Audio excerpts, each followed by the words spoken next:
All right, so good afternoon. I'm very glad to have a full house here, and I hope that we have some good discussions. So this is not meant to be an ex-cathedral, but really, although we are in a setting where it reminds me a bit of a cathedral, I'm going to talk about applying the Lambda architecture. Just a quick show of hands in the room. Who has heard about Lambda architecture already a bit? All right, so thank you. Any questions?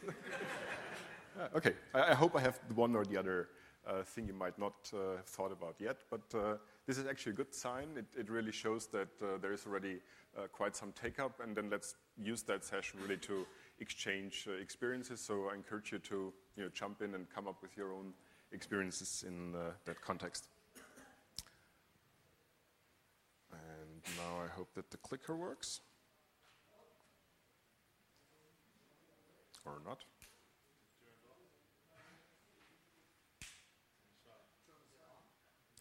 Yep, it's turned on. Maybe ran out of battery. There we go. Great. So let's talk about fault tolerance.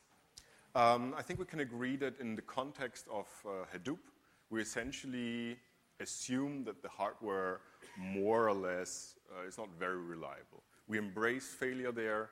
If a disk burns or whatever, we're cool with that. We just replace that. That's fine. How about software? Well, to a certain extent, the software is supposed to kind of compensate the hardware failures, right? So if you think about HDFS, if you think about HBase, whatever you have there, the fault tolerance is actually built into the software. You can rely on the software that it picks up a job or that your data is really safe through replication and so on and so forth. However, what's with the developer, right? So someone at the end of the day who develops a piece of code in the context of a large-scale distributed application, and that's what one could call the human fault tolerance, right? So I would argue that in the context of a large-scale distributed system, probably a developer is something like the weakest link. I'm not blaming developers because it's a very complex system. There are many moving parts. It's sometimes really hard to figure, is it something on the hardware layer? Is it something on the OS? Is it in the framework itself? Is it the application code? So it's really all about supporting the developer, coming up with a methodology that allows a developer to write and test and run code in production in a very reliable and human fault tolerant way. So we've seen all these outages of large-scale websites. Name any large website, be it Twitter or Facebook or even banks or Google. Quite often you find these in the reports, in the postmortems, these kind of configuration problems from development to production, bad code, some bug that spread or whatever. So the question is, how can we address that from an architectural level, from providing a framework to really equip people with something that they can rely on, and as long as they follow this methodology, although it is arguably young methodology, that they can ensure that their potential mistakes, and there will always be mistakes, there will always be bugs around, do not actually harm the production side as such. So if we step back a bit, Nathan Marks started to write on this nice big data book, I think a year ago now, and he's well known as the creator of Storm and Cascalog and ElephantDB and other things.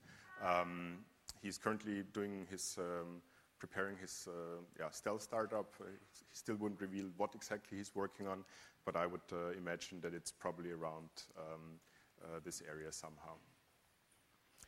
We've also started to set up a kind of advocacy site around the Lambda architecture, lamdaarchitecture.net, and there we're trying to collect implementations of the Lambda architecture. It's essentially powered by a GitHub repository, so if you have experience there, if you have anything that looks like the Lambda architecture and you want to share it with others, I encourage you to send in a pull request, or we can also do it ourselves.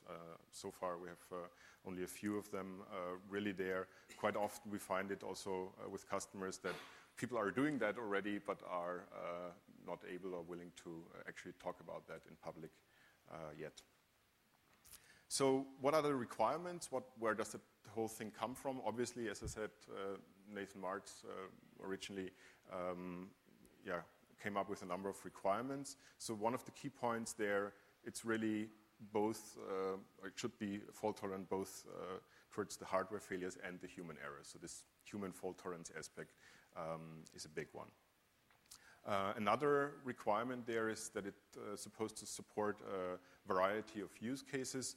That could be something, a batch job that is long running, but also low latency queries and updates.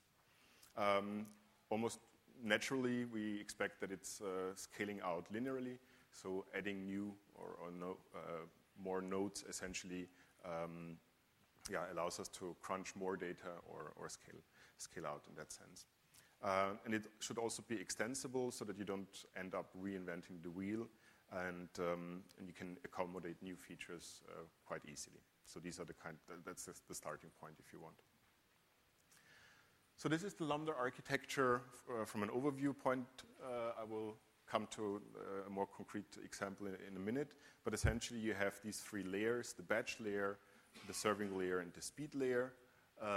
New data is presented both to the batch layer and the speed layer.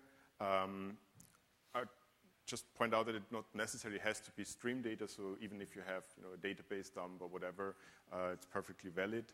The main point of the batch layer being this immutable master data set. It's an append only, so you only append new records and never overwrite existing records. And some of the implications, we'll have a look at that in a minute. And what you then do is you have a batch component there that computes the views based on your business requirements, and that's the part that is then served via the serving layer. And in the lower part here, as I said, the data is always presented to both the batch layer and the speed layer. You have a stream processing framework, typically Storm, that in an incremental way creates the real-time views, and then it's essentially only a matter of how to merge these two views in order to satisfy a query here. And if you think about that, some of these, how to realize some of these components is pretty straightforward. So if you are looking for a reliable, large-scale data storage platform, then you probably would want to resort something like HDFS. For creating these batch views, you probably would use things like Hive, for example, or Pig, or whatever you prefer there. And as I said, quite often we find Storm for these online stream processing part. And then the main question is really how to merge that. There are different options, and we quite often see HBase used there because it can be batch loaded from HDFS in the MapReduce job, and also you can directly update HBase from Storm. So as I said, summarizing that up, the batch layer essentially is responsible for managing the master data set. And as long as you can trust this master data set, you essentially have a very good starting point. No matter if you deploy a bug in one of the batch views in there, the next time you recreate the entire views in the next batch run, these errors or whatever you've buggy deployed there goes away. And in the serving layer, you essentially sort of index these views, you make it available in a low latency manner. And the speed layer, in a sense, accommodates the latency of the batch layer. So whatever you have already absorbed in the batch view through running it in the batch layer is already available, but there is some time frame between the last batch run and the current point in time that has not yet been absorbed, and that's exactly what the speed layer takes care of in the meantime. Obviously, it has the luxury that it only has to deal with a part of the data, so yeah, you can deploy other kind of technologies there more easily. Now let's have a concrete example walkthrough. As I said, these two core concepts, immutable data plus views, and I've picked something that over time I will also make available via GitHub as an end-to-end example, kind of starter example for the Lambda architecture. Via openflights.org you get all kind of flight information about airports and airlines and so on. And if you look at the immutable master data set in this context, what you would have there is essentially the timestamp when the event takes place, and for example, the airport flight and the action. So in that sense, at this point in time, this flight has taken off in Dublin. And then you append, and the main point being here is that you never overwrite any of the existing records, you always append, and this append operation typically is also very effective. One other key point there is that keeping the timestamps around so that you have the order of events and that you can also revert back to an earlier point in time. So if you want a historic view or a summary of that, you can do that via the timestamp feature in there. So what does it mean to actually create views out of that? One very simple view would be to ask how many planes are airborne. So you would essentially, in the MapReduce job, for example, walk through your master data set, and taking into account the timestamps, you would look at planes who have, in the action field, who have taken off but not landed yet. So that would give you the overall airborne planes. Another view might be if you want to know the distribution of airborne planes via airline. Again, you would take obviously different records or different columns into account, but essentially the same methodology. You go over that master data set and create that batch view. And another one would be the airport load, so looking at airports, how many planes have not taken off yet. That would give you the current what the current load at an airport is.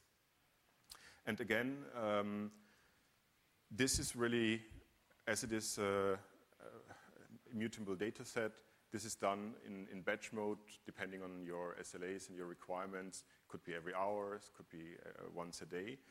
And these batch views, like we have here, they would then be, for example, loaded into HBase and served from there. So there you have the low latency access to that. One of the key components there is to ask yourself, what are good options for components using the different layers? And again, we've put together at least some suggestions for the batch layer and the speed layer on lamdaarchitecture.net, trying to provide a bit of guidance in terms of majority and other things that you might find interesting. And if you know of others that are not yet listed there, please let us know. These two side pages are definitely kind of living documents. We're happy to extend them. What we require is that we have a bit of an insight, so it should be something that is either publicly available, so ideally it's open source, it's not always the case, but ideally it's somewhere available on GitHub or whatever, so that we can also link to that and people have a chance to also try it out themselves. So one of the challenges there. If you think back at the business logic in the batch views and the real-time views is that you essentially end up duplicating your work. So you would once implement the business logic in, let's say, Hive in the batch view, and you would once implement the business logic, the same business logic, using a storm topology, right? And keeping these two things in sync, or trying to reduce the work there, also in terms of testing and so on. The question is there anything out there that can help there? And luckily there is. Twitter's Hummingbird that was released, I believe, mid of or end of last year. It's Scala-based, and it's really very powerful in the sense of that it allows you to essentially write that application logic, that business logic once, and you can use it for both the streaming part and the batch part. Lamda has a bit of a different approach there. It's not yet open sourced. The guys are working on that, and it looks very promising. I've seen a preview at NoSQL Matters end of last year. It is focused on IDE, Eclipse, and you have a very nice environment. And again, it provides essentially a kind of blueprint of the Lambda architecture, right out of the box. And I would argue that our Mapper Big Data platform certainly also offers quite a long way there in implementing that. If you look through, we support the entire range from batch, any kind of Hive or cascading or whatever, over the interactive workflows and real-time workflows, typically, as I said, Storm being used out there. Plus, there are a number of things that in an enterprise context you will find very important, being able to do reliable snapshots, being able to mount the distributed file system via NFS so that you can have a very straightforward way to develop and test things, disaster recovery, and so on and so forth. Obviously, this alone does not yet solve the problem of having to maintain two code bases.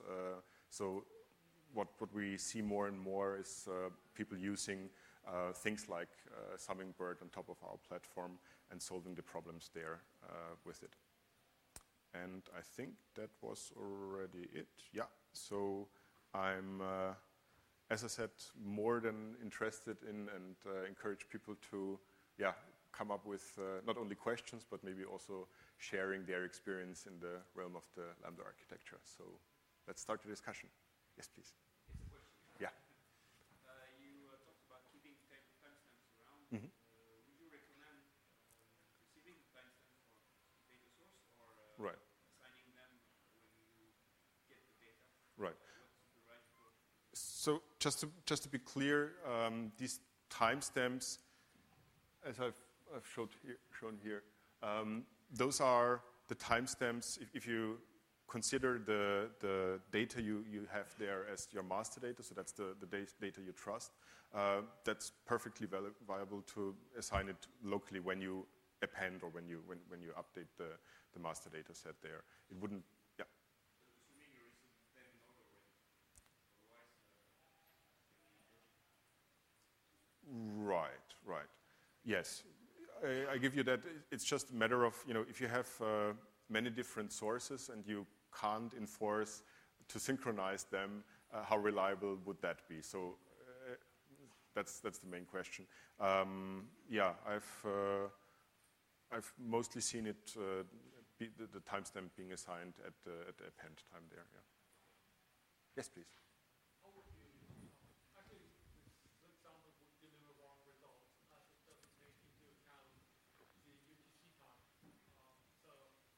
Right. Right. but how would you do that? How do you apply a UTC logic on the timestamp in that environment? Well, you would normalize it to one time zone, right? So wherever you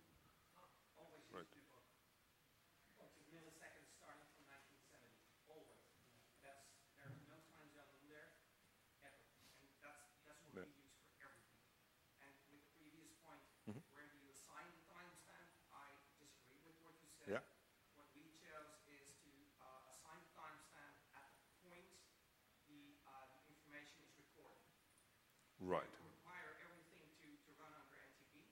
Right. Protocol, and If you, there we record it. right. It becomes part of the message, and then you have the decoupling between the queuing, the storing, the processing. Right. So you could take down the processing system for a while for maintenance, for Right. installing a new version, Right. and still maintain data integrity.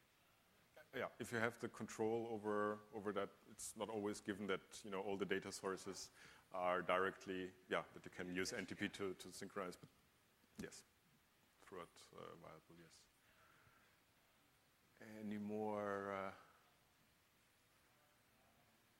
When it comes to duplicated code bases, Yeah. you mentioned a few frameworks, but what about just good Java design? There's nothing against it. It's still, as I said, if we keep the simple case, if you have, for example, Hive in the batch layer and the storm topology there, yes, I mean there are, as I said, for example, Hummingbird libraries, frameworks that allow you to essentially write this code base once, and then depending on where you want to deploy it, allow it to execute it here or there. Nothing speaks against that. The question is, to me, you probably don't want to start, at zero. You want to focus on your business logic. So you don't want to build up your own framework there, but reuse something or build upon something that is already kind of proven for that task. But yeah, nothing speaks against it. It's a good thing, of course. Yeah. Yes. I have a question regarding, has anybody done this yet? If you look at the Lamda Architecture picture, Yeah. then at some point in time, the client wants to do a query, and essentially needs to combine both the speed layer and the batch layer data. Correct, yeah. Has anybody implemented some kind of facade that would allow you to have an end user simply do a Hive query, or an Impala query, or something like that, and not see this complexity? Has anybody implemented such? Well, I would argue that's what you typically want, that you really merge that before it reaches the end user. Yeah.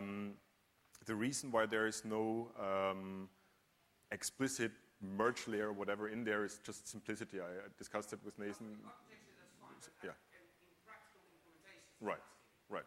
As I said, I typically see HBase. 10 years ago or more. Right. The principles are not very new. That's right. Yes. Yeah. I find that aspect also interesting, and I always compare what Nathan brought to the table there was, did not really come up with the Lambda architecture, but with the vocabulary, the terms describing that. If you look at that, event sourcing modulo, the streaming part, has already been done for quite a while, and I meet a lot of people in my daily job where they go like, we are doing that. I didn't know that it's called Lambda architecture, but now good to know that. But still, if you think about that, if you have the terminology there, pretty much in the same way as James Garrett came up with the Ajax terminology, it helps practitioners to exchange thoughts, to talk about things. Otherwise, everyone would have different terminology for that, and it would be harder to communicate and exchange the experiences there.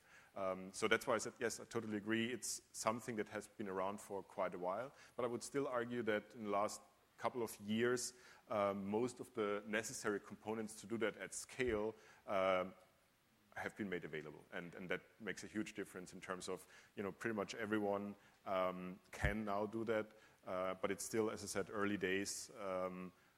When I approach people to talk about that, be it on our LamdaArchitecture.net site or wherever, most people are not ready to talk about that yet in public. It's obviously, it's IP, and it's either not aware of that term as such, or not yet ready to talk about that in public. But yeah, I hope to kick off that discussion here a bit. Yes?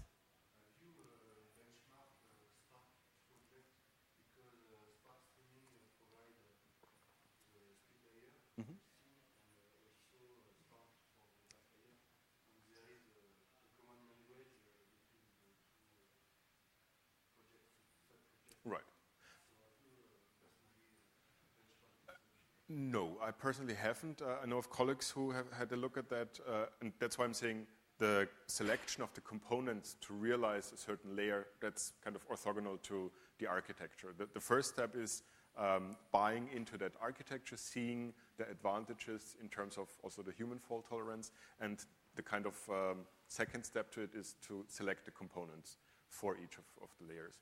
And as I said, so far I've seen mostly Storm, but I absolutely give you that yeah, Spark streaming is certainly something that comes more and more into play. Yeah.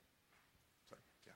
Can you talk a bit about testing? Yeah. How you've done maybe integration testing? Right. Right. So testing obviously is a very complex thing here in that setup. Again, I would argue that the best practice obviously says you have a development cluster, hopefully also a staging cluster, and the production cluster.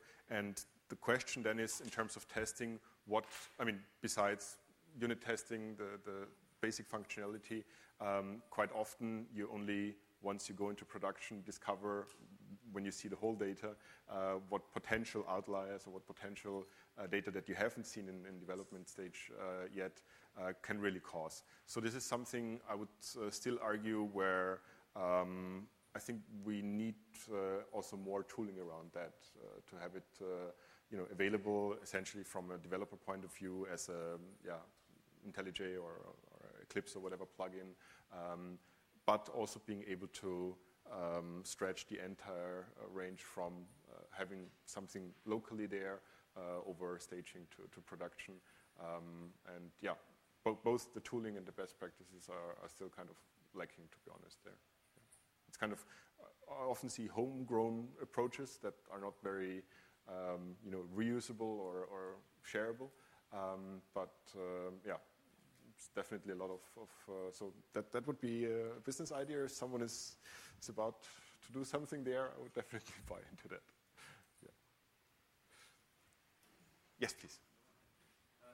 There's a point where architecture, tooling, and testing meet. Mm-hmm. It's about reusing logic when you preprocess views. Yeah. Are there any implementations that allow that to develop, let's say, some business module that you can plug into both layers and having to test it once?